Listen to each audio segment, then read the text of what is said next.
Um, well, no, so I don't know what was wrong with me growing up as a kid, but I liked different things in addition to all the And normal you grew up things. outside Chicago, right? I did. I grew up in the western suburbs. And I will say, I think my parents' story is very much rooted in me. So my dad's a doctor, not an entrepreneur, but he's an immigrant from India. And I think those of us that are part of immigrant families sometimes have an easier time adjusting to entrepreneurship because there's a degree of embedded aspiration and chaos that's part of that journey that you grew up with. And so he's very entrepreneurial, and I grew up in that kind of an environment. But from an early age, I just liked nice stuff. So I got into biking, and I quickly realized that there were better bikes than the Huffies that I was exposed to. And so every couple months, I'd want new bikes. And you know, my parents didn't always want me to buy me all these really expensive bikes. So I'd say, oh, what can I do? So I started doing chores, and part of what I do for my dad is help him use computers. And so when we were doing that, one of the things he'd use computers for is to make investments. And I like math, and I like money a lot, and I like computers a lot. And so to me, the idea of investing, or trading, as it was back then, was really using computers and math to make money, which seemed like really, really cool to me at the time. So I was 12. The markets, and I'm 26 now, so this was a really, really good time to be 12. It was 1998. The markets were nuts, really, really volatile. There wasn't nearly as much computerized trading as there is now. And so I got very, very into derivatives trading and ended up doing very, very well at that. And the markets were so nutty that you know, it was good. And so that happened, and I became kind of obsessive-compulsive about trading to the point where I stopped going to school for 6 months at a time. And I always had kind of a rocky thing with school.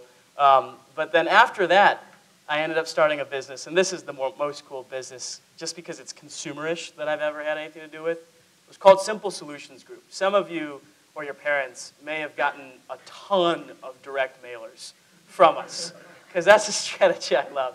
How old were you? I was 14-ish, yeah, like the year 2000, basically.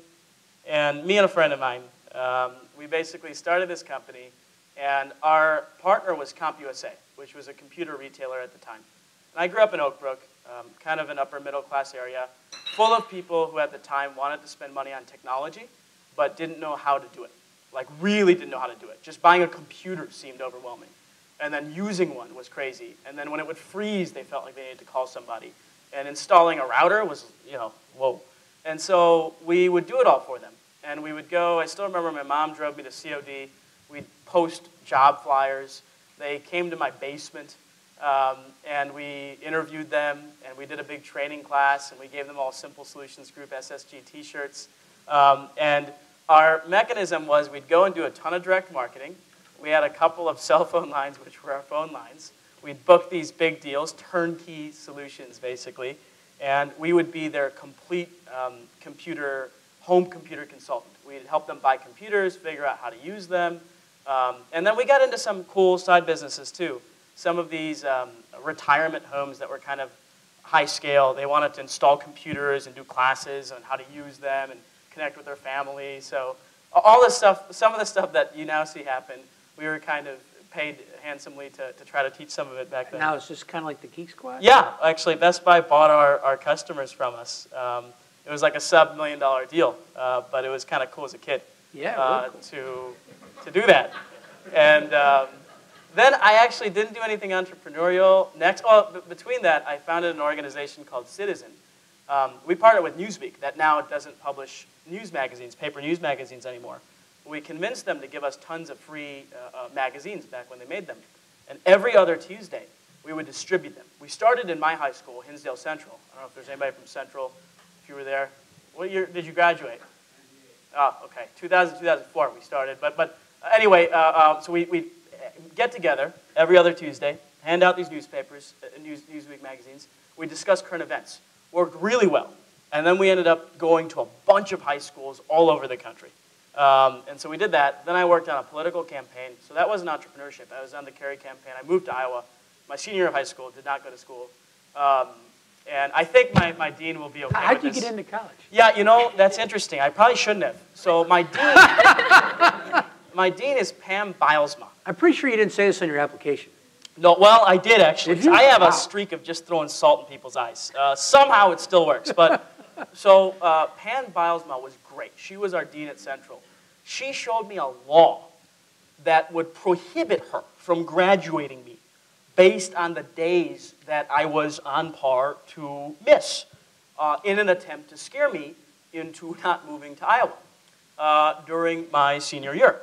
And it was contentious at times, but she still graduated me, so I made out okay and graduated with more AP credit, fortunately, than anybody else in our state that year, and so I barely had to go to college, which was the first time I enjoyed school. But where I was going with the story was the Kerry campaign in Iowa was totally bootstrapped.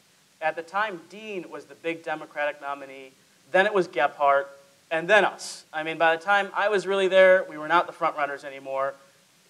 We had nobody under like 50 on our side at the time. And it was really bootstrappy. I mean, political campaigns are so much more bootstrappy than even some of the startups that you see right now. And they change drastically, and they scale like crazy. You're always fundraising. You're fundraising the entire time. I mean, that's part of the campaign. There's no way you can predict what's going to happen next. So like embracing ambiguity, as Seth said the other day at his talk, that's so deeply embedded into a political campaign. And yet you have to manage really well. And you have people that you have to train them in half a day and then get them on the phones right away. I mean, it relates so well to what we do, better than almost any other entrepreneurship education I could have gotten. So I thought I'd share that too. Interesting. And then all the stuff Shradha talked about at Northwestern, that was to date the hardest stuff I've ever done. Much harder than Context. Huh, Yeah. Interesting. Interesting. So your first advertising customer. We all talk about going for your first customer. Yeah. You learn a lot of lessons as you go. Any good stories about getting your first real customer or big customer? I was our salesperson, so I've got the schmucky stories. Our great customer was 3, so I normally share that as number 1 because people know who they were. It was Sanofi Aventis, now known as Sanofi, and it was nearly $1 million.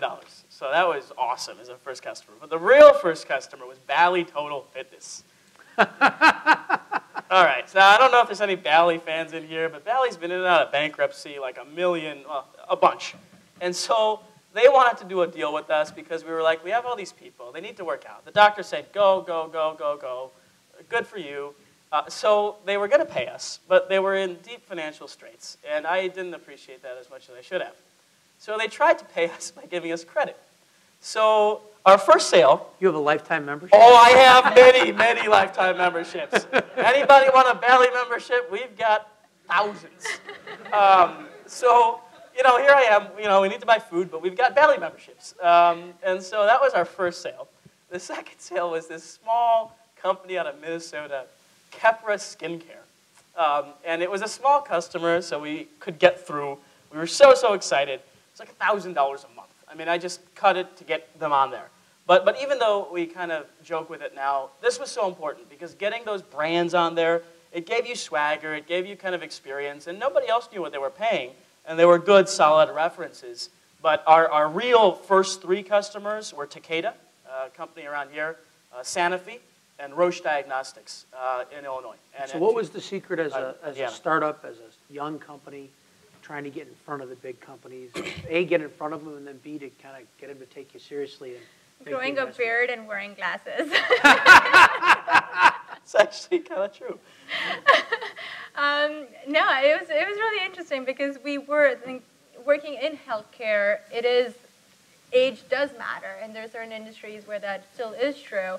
I think for us, it was really a lot of persistence, a lot of no's before there was a yes. Finding if person A says no, try person B, C, D. Don't be too afraid to step on anyone's toes. They've already said no. What worse can come off it? Why not call everyone else on the team? And then usually with calling several people, going several different routes, looking for networks, being at the right conferences, so you get 5 minutes of FaceTime, a lot of direct mail, so they started to see our name a lot more, and so when we were calling on them, subconsciously they were familiar. We weren't the new kids anymore. It was a company like, yeah, we keep hearing about this. Let's talk. What do you guys do? And yeah, I mean, I'm not joking. beard, glasses, looking older, and then just going in there with the confidence of, you know, we already have a couple of advertisers, it's not something new. It was interesting for us because there are certain industries where if you're the cutting edge, you're the new thing, everyone wants it. And then certain industries are very hesitant to take the first step. No one wants to be the first one.